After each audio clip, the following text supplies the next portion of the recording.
Saya tidak ragu membela rakyat. Saya akan hadapi mafia-mafia yang sekuat apapun saya hadapi atas nama rakyat. Saya bertekad memberantas korupsi. Kapolri cari pelaku yang biayai kerusuhan, Menteri Spil pengusaha minyak yang buron. Kapolri Jenderal Listio Sigit Prabowo merespons para menteri yang menyinggung pengusaha minyak yang kini diburu aparat Indonesia, Riza Khalid, saat memberikan dukungan kepada Presiden Prabowo Subianto. Dukungan itu setidaknya disampaikan oleh Menteri Kelautan dan Perikanan Sakti Wahyu Trenggono, Menteri P2Mi Abdul Qadir Karding, dan utusan khusus bidang pariwisata Zita Anjani, melalui akun Instagram mereka masing-masing, dengan narasi yang sama. Wartawan bertanya perihal apakah Riza Khalid yang disebut-sebut pihak pemerintahan itu ada hubungannya dengan dinamika situasi keamanan pada pekan terakhir Agustus 2025 kemarin atau tidak.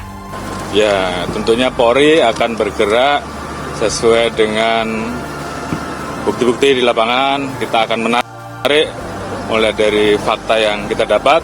Ujar Sigit menanggapi saat ditemui di RS Polri, Jakarta Timur, Senin, 1 September 2025. Sigit mengatakan, polisi akan bergerak berdasarkan data yang didapat untuk menginvestigasi kerusuhan yang terjadi pada waktu belakangan ini. Dia menegaskan bahwa polisi bakal terus mencari siapa pelaku yang membiayai kerusuhan yang terjadi beberapa hari belakangan ini.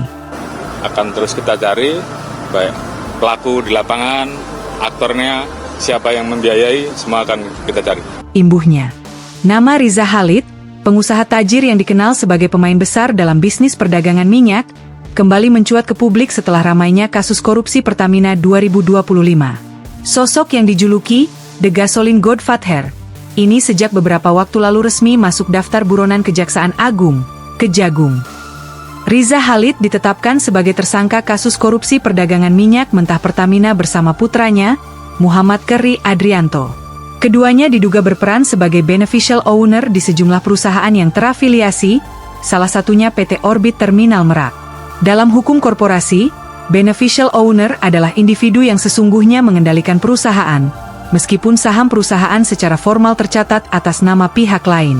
Dari hasil penyelidikan, total kerugian negara sementara diperkirakan mencapai 285 triliun rupiah, atau setara sekitar 17,3 miliar dolar AS, kurs Rp16.500 per dolar.